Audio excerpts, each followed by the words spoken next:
ببین مقام عظما وقتی میگه انتخابات یعنی انتخابات، تو نمیتونی بگی کشک. ببین الفدار، رفیقمی چاکرتم. از قدیم گفتن هرچی از دوست میرسد نیکوست، ولی نه اینی که تو میگی. البته دم کرم گرد، نه به خاطر کرم بودنش، به خاطر خاکی بودنش. روشن یا خاکیت کنم. چی رو رد صلاحیت؟ طرف مال جناح مقام عظماست. حرف مقام عظما آب و هوس که نیست که اینطوری میپاشی تو کوچه. معظم الله ها، معظم الله که نیست که پامالش میکنی. بدبخت، هر کی میرسه یکی میزنه تو سر این بدبخت. اصلا میدونی چیه؟ تقصیر تو نیست، شانس منه. از خدا پول خواستم، بانک داد. درخت خواستم، جنگل داد. اتاق خواستم، خونه داد. حالا میترسم تو رو بخوام یه گله اولاغ بده. روشن یا سب کن میرم ناکس به پایجا وسط کار رد صلاحیت نشی. تو از این کارا میکنی واسه من. صلاحیت مجریگری نخیر، صلاحیت نفس کشیدن. یه بار دیگه دستور دکتر بلند کنی محیط زیست رو به وجودت آلوده میکنم ناکس. آقای دکتر، این یارو مشنگ تو وزارت کشوره. یه سری رو از جناح ولی فقیر رد صلاحیت کردن، گفتن مدرک التزام قلبی به ولی فقیر ندارن.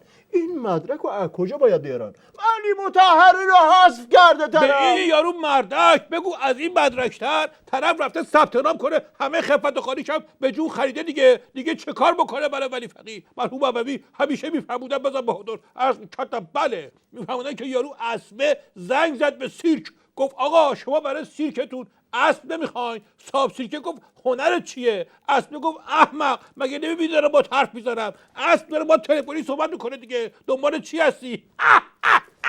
روشن شد یا بفرستم تو سیرک برای خودت کار کنی. آقای دکتر، یه سوال استراتژیک اورژانس از هوش.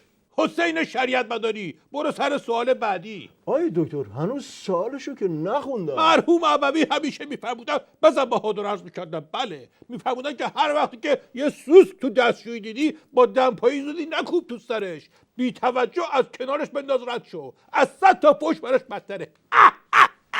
روشن شد یا همچین از کنار بی توجه رد بشم که صفا کنی. فکر کنم اگه بی توجه رد بشین برای این کتکولم بهتر باشه.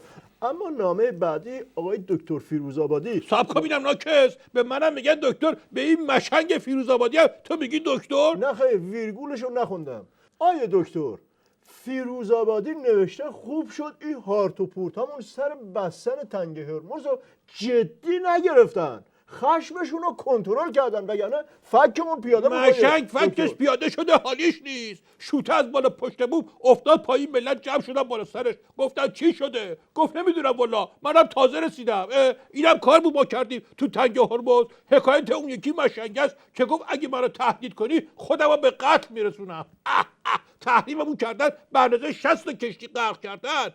مرحوم ابوی همیشه میفرمودن بزن بهادر، عرض میکردم بله، میفرمودن که یارو به داداشش گفت چرا وقتی دعوامون میشه عصبانی نمیشی؟ گفت خشممو کنترل میکنم. گفت چطوری؟ داداشه گفت هیچی، میرم راه آب حمومو میشورم برق میندازم تمیز. یارو گفتش که خب این چه ربطی داره؟ داداشه گفت آخه با مسواک تو میشورم.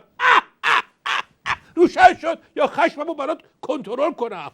آقای دکتر، با توجه به موضوع اتمی که الان رو میز بین المللی است، شما فکر نمی‌کنین که بیچارگی و بدبختی نظام و به خصوص خود مقام عظما زیاد شده؟ شما نمیتونین یه فکری برای کاهش بدبختی و بیچارگی مقام عظما بکنین؟ دیدی خودت تنت میخوره. تو میخوای دوباره آخر برنامه من یه چیزی به مقام عظما بگم که این وسط دعوامون بشه، اما من خودم شخصا بهشون اطمینان دادم که اگه یه ماه دیگه دووم بیارن تو اسفند ماه مسائل و بدبختی ها و مشکلاتشون یه هوا کمتر میشه. چه ربطی به داره خاطری که دکتر؟ اسفند ماه 29 روزه. برنامه یه روز بدبختیشون کمتر میشه. آقای دکتر، البته ممکنه که شما هم بدبختی ببخشید، بیشتری آه، گیرشون شما بیاد. ببخشید. پس چی؟ تو مسائل استراتژیک مسخره بازی ندارید. قربان برم الهی، وضعیت مقام عثمان مسخره است. تو یقه من گرفتی دوباره. تو از سوالات مسخره است، مقام عثمان مسخره است، رای گیریش مسخره است، التزام قلبی برای من دیگه چی؟ اینها رو خیال کردی نشمار. آقای که دکتر تو بزرگوار، اول من که خودم تلفن تو گوشت بود همه با اینا اتو عوضی آقا، گرفتی داشتی میسوختی تو در این مقام عثمان من آب و هوا مسخره است.